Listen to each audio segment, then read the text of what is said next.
So when I was a child, a year before I was born, my parents' truck fell through the driveway. Now it was one of those 1970s blue, powder blue, small Toyota trucks. I think it was a Toyota truck. And so it wasn't like super heavy. It should definitely not have fallen through the driveway. And my parents called it the love truck, which I chose never to explore any further than that. But it fell through the driveway. There's a picture that my parents have, I remember seeing lots of times growing up, of a truck with its headlights shining up through the hole that used to be solid ground, which showed me, told me, reminded me that foundations are important.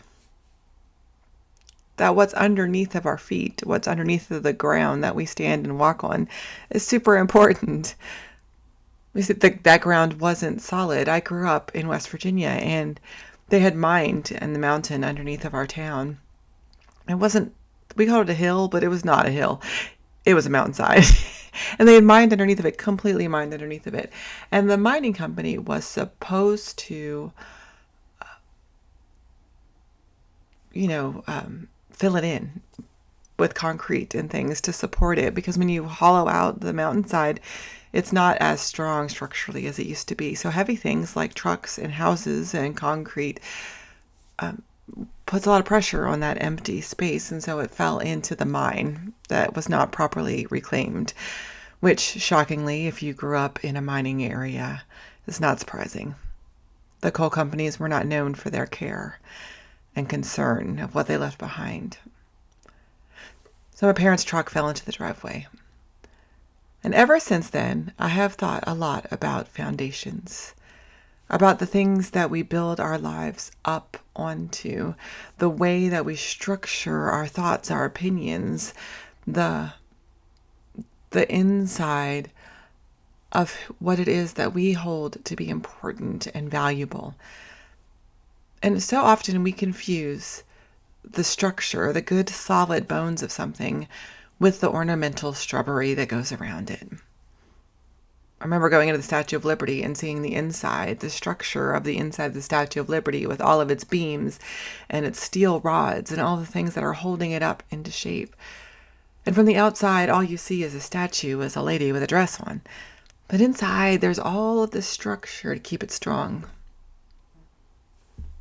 Our foundations, our roots, the things that hold us together are the most important parts of who we are. And so it's really important that we build our lives on solid foundations, which is really important to remember when we hear today's Bible story. In today's Bible story, Peter and the disciples have recently gotten off of the boat. Remember, last week we talked about Peter being on the boat in the seas, and the waves were crashing up on either side of the boat. Well, we've had a little time since then. Jesus got off the boat with his disciples on the other side of the lake and was immediately confronted by the Pharisees and the Sadducees, who wanted to know what Jesus' legal and religious opinion was on a minute point of dogma, a minute point of theology. Basically, the Pharisees wanted to know if Jesus thought that it was still important to ritually cleanse yourself before you made your sacrifice. Now, this completely missed the point of Jesus' ministry. But they wanted to catch him out on something. They were trying to catch him out on something. And so they chose this. Jesus had shown a certain lack of regard for ritual purity laws, instead seeing the person and the people on the other side of them. And so they tried to trick Jesus with this question. Jesus evades. And then he goes on to feed 4,000 people, which just goes to remind us that what the important thing wasn't the washing of the hands before eating, though you should, because that's gross. But the important part isn't the ritual of washing the hands, but feeding the people. He shows the Pharisees and Sadducees up because they had built their foundations on clay, on easily shifting sand. If you base your faith If you base your belief on rules, on structures that are human created, that are rigid and inflexible, then that foundation will always be shaky. Because faith ultimately isn't about the rules and how well we follow them. It isn't about the checklist that people seem to think will give them salvation. Faith is, in the end, simpler and more than that. Because what happens next is that Jesus and Peter and the disciples continue walking down the road. And Jesus curiously turns to his disciples and says, so what have the crowd been saying about me? What have all these people been saying about me? Who do they say that I am? And the disciples come up with some responses. Oh, some people think you're John the Baptist reincarnated. And some people think you're the second coming of Elijah. And some people think maybe Jeremiah or a different prophet. And Jesus pauses and says, okay, but who do you say that I am? It's a tricky question. These people who had known Jesus best, it wasn't a test, I don't think, so much as a curiosity. How much have you learned? And so Peter responds, you are the Son of the living God, the Messiah. And Jesus says, yes. Yes, that is exactly who I am. I am the Son of the living God, and on this I will build my church. On that confession, I will make a foundation. The only structure that you absolutely need is an ability to every once in a while acknowledge, to remember that Jesus is the living one, the Son of God, the Messiah. We get all riled up about interpretations of passages and about correct theology and about living your life in a particular way and following a particular set of rules and structures. And yes, some of that is helpful and some of that is good. Yes, living in a community of faith is helpful for us.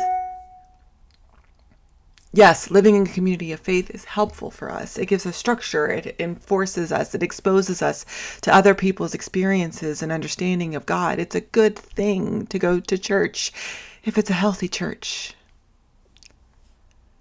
But that's not the faith. The faith is not the structures and rules that we put in place. These things are helpful. Those things can be helpful. They can help us to grow in our faith and be more solid in our faith when the winds and the waves come. But they are not, in and of themselves, the faith. Jesus is clear throughout the Gospels what the essentials of the faith are, what the foundations that we need to rest ourselves are. And none of those are strict rules about washing your hands.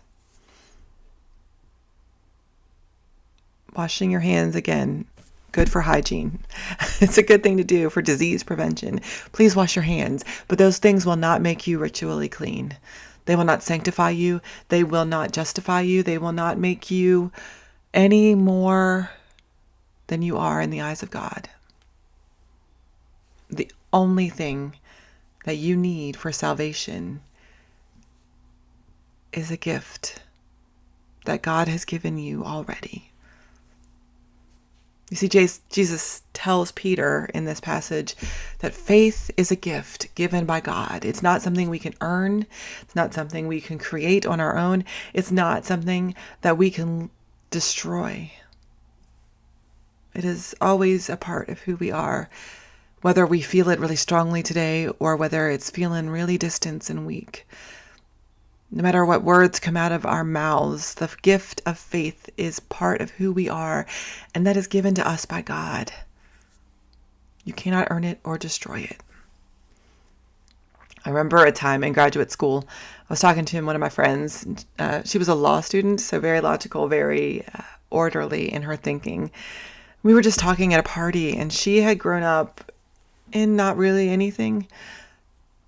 Her family were not like churchgoers. They weren't super religious, and that's okay. She was talking to me about her faith. She'd married a very devout Catholic. And she kept asking all these questions and about the details, the mechanics of it. Well, if I believe this, does this happen? Is this okay? Blah, all this stuff that were really important to her in her identity. And I'm not saying anything other than that, except for she was trying to logic her way into faith. If I just create a systemic theology strong enough, then I will believe. And that's just not how it works. I told her then, and I tell you now, you cannot logic your way into faith. Faith is a gift. You do have to unclench your hands a little and allow yourself to be open to that possibility, to be open to the idea that there is more to the world and more to people than what you experience maybe today. You have to allow space for that gift to blossom. I promise you, it will bring you joy. It will bring you peace. It will bring you a solid foundation on which to withstand the waves and the winds of life. But that's all we need. Your theology will change. Your understanding of God will change. What you consider to be essential rules and structures of your faith and life will change. But God doesn't. And that gift, that faith, doesn't. And all Jesus said Peter needed as a foundation of faith was the ability to say, I know who you are. I know who you are, Jesus. I see you. I may not be in a place where I can do anything about that right now. I may still be seeking about what that's going to look like in my life. I may be looking for a community that will be welcoming and supportive of me. All of these things may be true, but all I need is to be able to say, you are Jesus. I know who you are. God bless.